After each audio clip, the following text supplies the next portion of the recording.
Radio, on behalf of Nutrien, with their upcoming Ready to Run sale, catching up with Dave Thorne. Firstly, Dave, welcome to Campbell's Comments. Thanks very much for having me.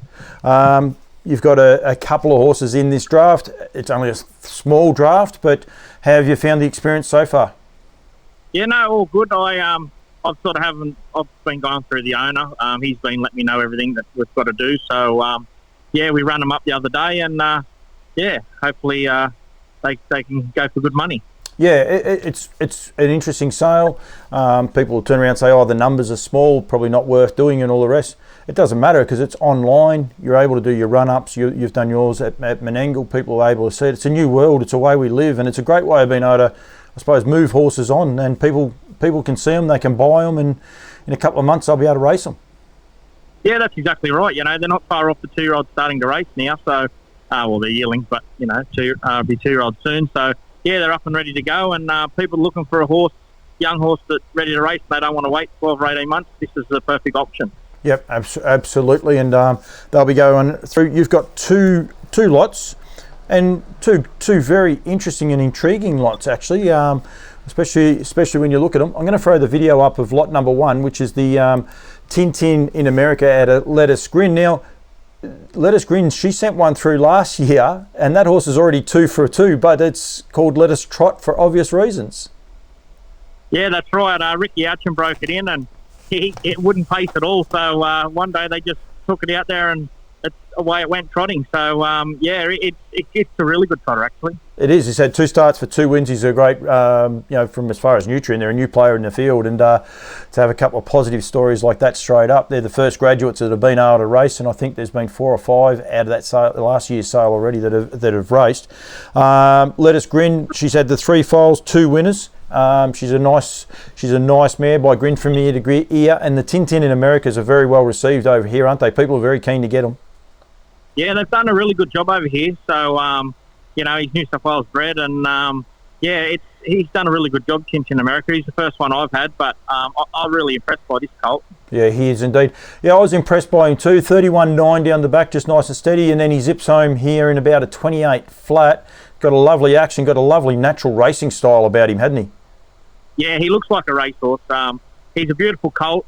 He's not a big colt, but he's well put together, and I think we've actually just turned him out after we ran him up the other day, and I think a month or so off, he'll really thicken up. So, he's a really nice colt, pretty sensible too. So, he's got a lot going for him. He has indeed, and you can see there just on the times there. I think he just broke the minute home. 59.9 was his last half there.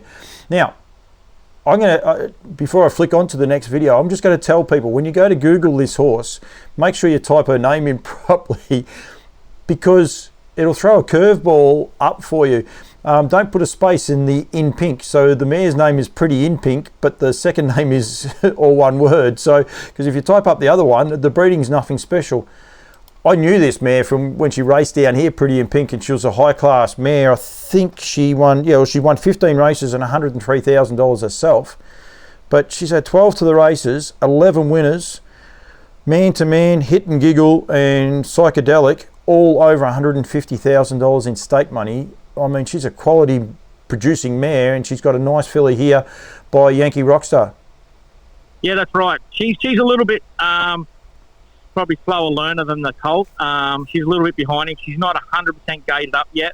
They got broken in and given 2 preps, and then I've had them this prep. And it's really been the last 2 or 3 weeks they've really started to improve. So I think there's going forward, she's got a lot of improvement in her. She didn't go as quick as a colt, which I didn't expect that, but she's probably going to take a little bit more time. She's a lot bigger filly. She's actually going to be a really big, nice filly when she fills out. So, she didn't go as good as the other fella, but I think she's got a lot of improvement in her.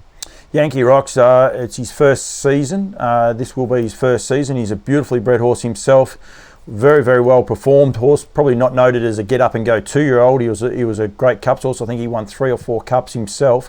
But out of the multiple producing mare, one of the great mares of Australian harness racing, Aston Villa, and the job he's done. And they were keen on him at the sales. They were very keen at the Nutrien sales on a couple of them. They're nice types, but they just look like they're just going to take a bit of time. Yeah, well, that'd be right. That'd work in with this filly. And I think that goes back to a little bit with the mare as well. I know Man to Man, and Jared Ouchen's got a 3-year-old now, Heston Zoolander. He's quite a nice horse, but took a lot to get going. So, as I said, whatever she does, she's going to get better and better all the time. And but as I said, they've had a few horses that go really good out of that mare, and she was a terrific mare, Pretty in Pink. So, she's got the breeding there. As I said, the Yankee Rockstar is a little bit unknown, but very well bred and good horse. And, so it's worth the risk, I think. I've got a couple of photos that I use for, stock photos, and they're of Rockstar. He was one very well-named horse because he had rockstar looks. I tell you, he wouldn't have had any worries at all going to nightclubs and coming home with a young lady with him. I can guarantee you that much. This sale, you can go to the nutrienequine.com.au website there to get to it, or you can go directly to the auctionsplus.com.au website. And a lot of people will know how it works now. You've got to sit down, you've got to register and have all your paperwork done and be ready to go. Follow the links. It tells you there everything that's going on. The website's changing as we go, but right at the minute we're still going to the Auctions Plus website to register the vote. The auction opens on Friday. I did write the dates down, and I actually didn't get them with me. How good am I going, Dave? You actually know I wrote them down. What were the dates? 19th. It was the 19th. Friday the 19th, I think it opens, and then till Monday 6 p.m. Yeah. Yeah, 6 o'clock Monday it'll close. We definitely done it because I asked him before we come to air when it was, and for some reason I don't know why I didn't write them down. I had them in my head, but it's a new format. It's a different format of doing it, but it's a lot of fun. Dave, thank you very much for joining me, giving us a bit of insight. If people want to get in touch with you about these horses, you're happy to field any inquiries? Yeah, for sure. No, not a problem at all. Yep, good as gold. All right, mate. Thank you so much for your time. Good luck. I might even catch up with you a bit closer to the sale time, or we might even ring up. I generally try to do when they're online and when they're live. I do a live show on the Monday night. We might try and catch up with you about 10-15 minutes prior to the auction closing and see how it's all going. No, good as gold. Thanks very much. Thank you so much, Dave. That's very much appreciated.